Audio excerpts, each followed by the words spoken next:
KiiNG here. Today we're going to be talking about Asic warranty. So let's get right into it.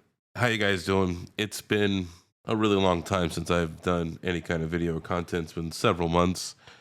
Um, so let's get back into things and let's start talking about a particular topic that I think a lot of people kind of they look over, or maybe they have a little too much faith in some of these companies, and I think it's really misleading to the consumer because I don't think that they go through and they read all this stuff and they're not super educated, and it's just because of them being uneducated that they can't make decisions, because this will also affect where you choose to host your machines. Okay, because we've seen some other stuff in the industry, and I've personally have driven to several different places in the US to go pick up people's ASIC machines and take them to my own hosting company because of poor maintenance and poor conditions and stuff like that.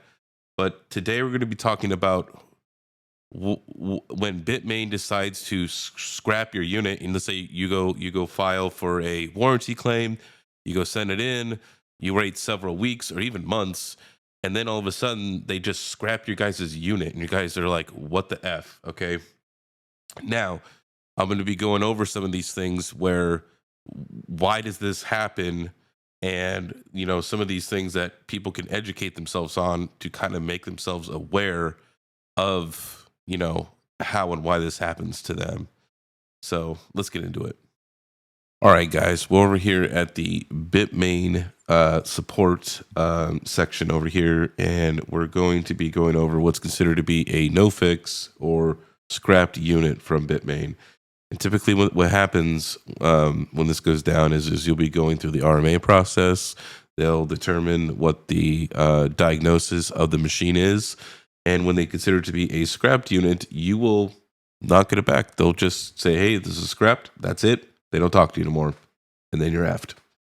I have sent several emails out to request to have the units shipped back to me, offering to pay the shipping, with nobody to correspond to, or they never answer any of the emails back.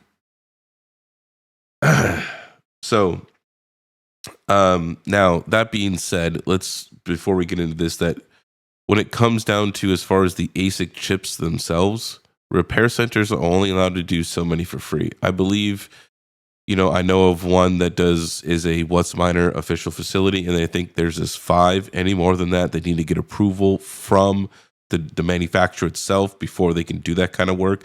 And if the manufacturer does not approve, like let's say you had 10, but they only are allowed to do 5, and then the manufacturer says, we're not going to give them the extra 5, you will be deemed what's considered to be a no-fix.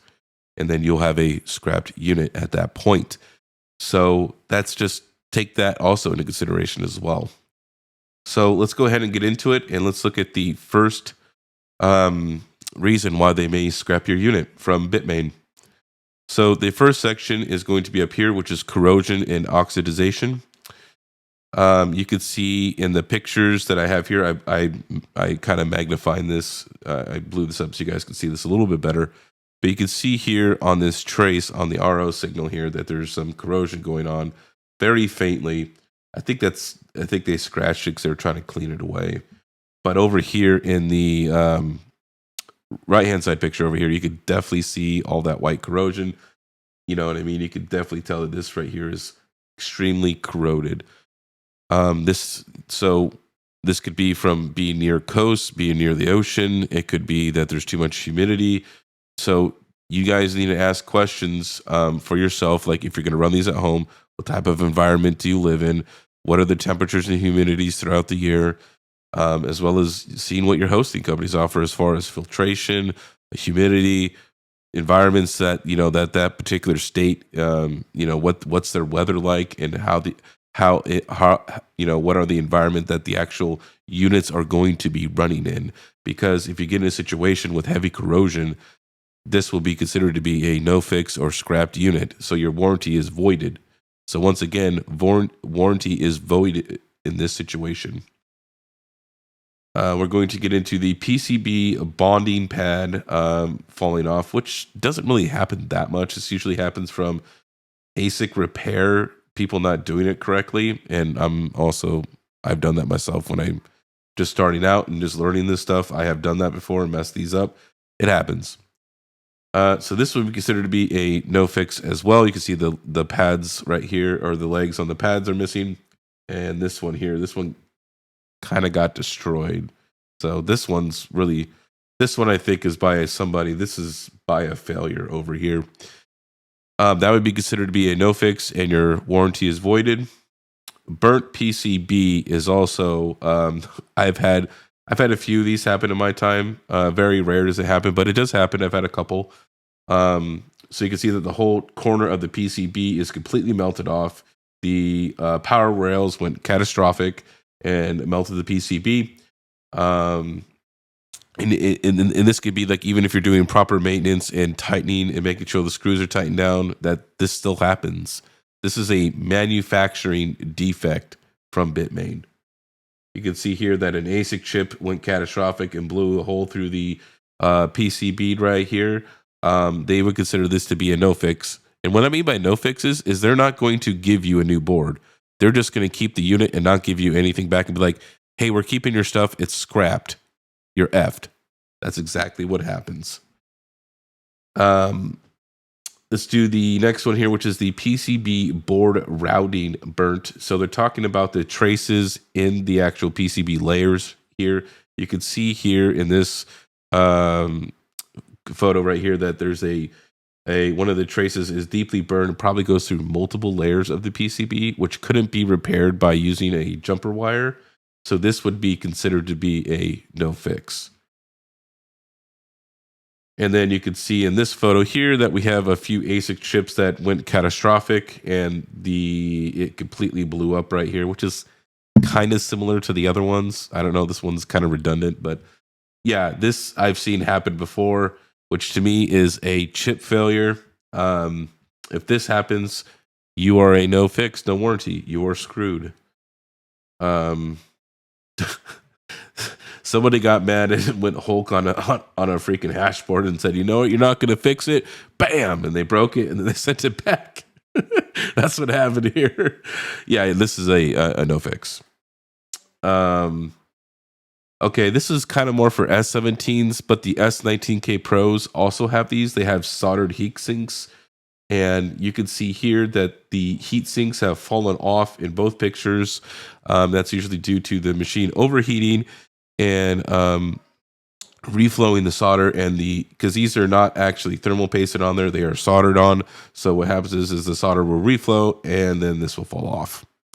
So usually your machine gets pretty hot when that happens. And then if that happens, they're saying you effed.